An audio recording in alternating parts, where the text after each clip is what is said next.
Hello, welcome to the channel and thanks for watching. In this video I'm going to take you through how I painted my orlocks for Necromunda. You can see here with the finished gang, they're not your traditional orlock gang, they are built up from the expansion set, you know, the jetpacks, the dogs, that kind of thing, and the leader is made from slate merdena with his hound macula, which is the forgeworld model. The original models, yeah, very nice, but I preferred how these models look, how I think they're going to play in kind of the gang terms, and just, you know, it's like nice to do something a little bit different rather than the base models. So let's get into the actual painting. I've started off with the same base coat I've done for all my Necromunda and quite a lot of the futuristic figures I do, which is a black spray with a leadbelcher on the top. Loads of benefits to undercoating with a metallic. You don't have to dry brush all the metals for a start, and also if you can do some damaged metal effects, which you'll see in a minute. Got to be really careful with your base coats though. So I'm starting off with blue on the trousers, just the trousers. Colour I particularly like. You've got to be real careful not to leave any of the metal showing through, because metal showing through cloth will look a bit weird. So just a real, you know, thorough base coat, and do 2 layers if you need to, type of thing. Now I'm going to do a pale flesh on these. Not a lot of flesh shown in these models, but do be careful to catch all the bits, particularly around the fingers, because they wear a lot of fingerless gloves and things, and the finger ends just one to watch.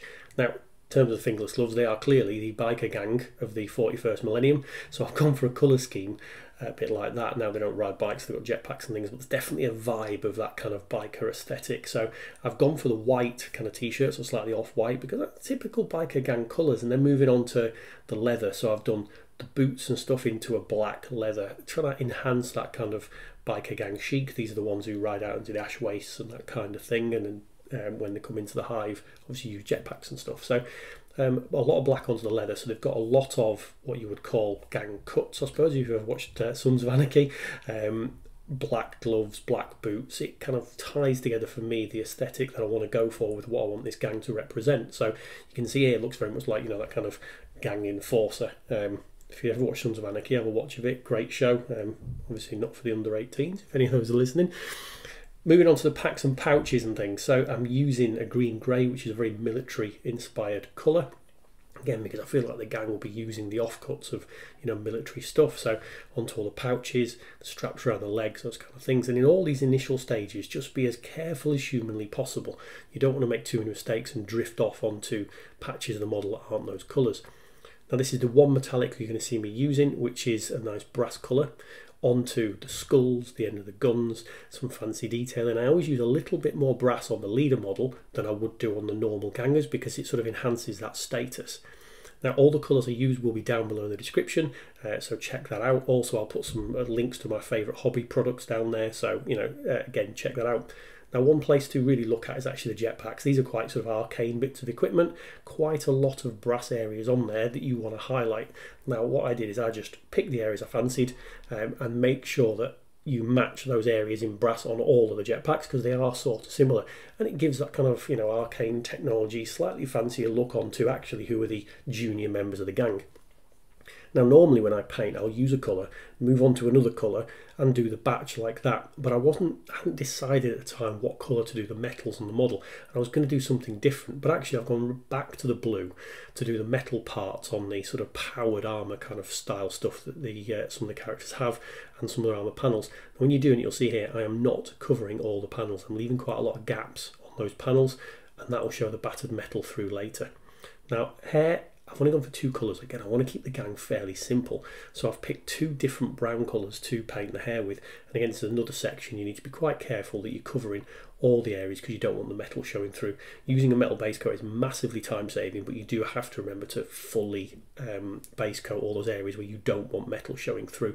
Lots of the stuff, you know, the knee pads, the panels, the jetpacks, whatever, you save so much time, but in these stages what you don't want is metal showing through in the hair, because it looks slightly kind of weird. So 2 hair colours, and that was kind of it.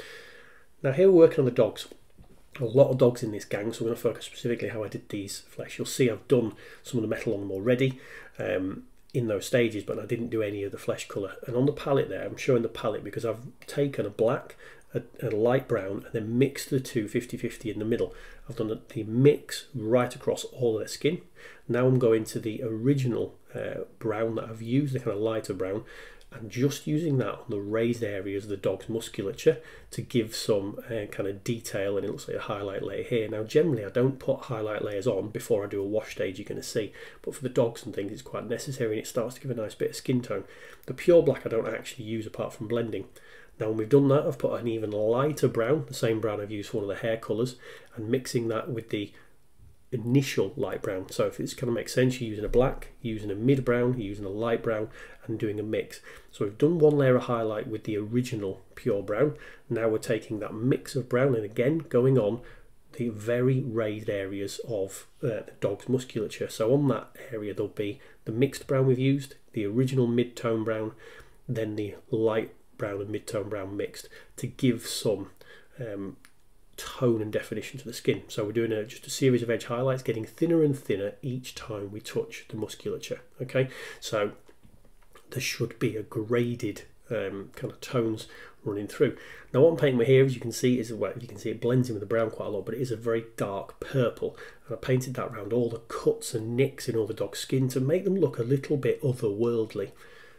Onto teeth, you can't paint a dog without teeth. Some of the teeth models are actually metal, so you can just leave that showing, but there's a couple of them with actual teeth just to drop a bit of white on there.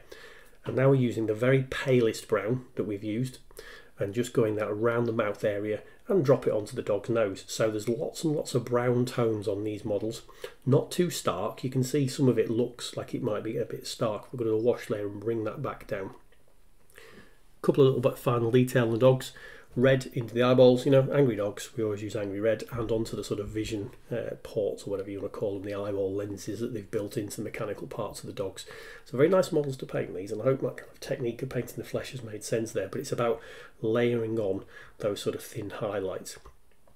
A little bit of detail onto the bases, so I use a Green Stuff World roller to make my own bases out of milliput. The original ones are fine, but I prefer to make my own. A little bit of painting to do on them, and I'm just putting some yellow for some of the hazard stripes and things to make it kind of blend in. If you want to see how I do those bases, I'll link a Green Stuff World roller video down below so you can have a look. Now, my favourite wash ever is a Vallejo Sepia wash. So it's a nice, generous coat on every single part of the model. This ties them in, it dirties them up, it makes them look a little bit grimdark 40k, kind of necromunda-y.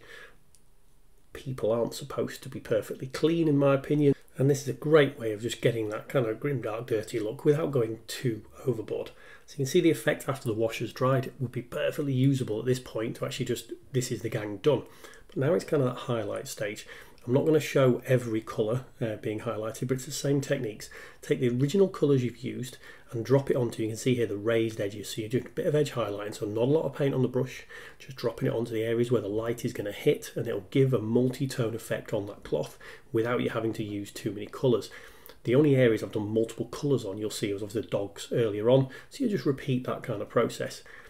Just showing again on the flesh here, it's remarkable. It looks like I'm using a totally different colour on the flesh and on the trousers. You can see the different tones and layers in there, but it's not, it's just those original colours. So work through all the models using exactly the same colours we've already used. Similar techniques, we are just painting these on.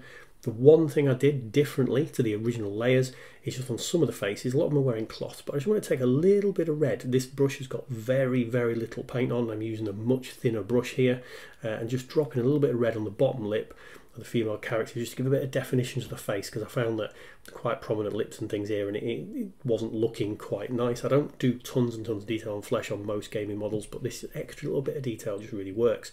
Dropping a tiny bit of black into the eyeballs as well. This is a very thin brush. This is a 000 brush.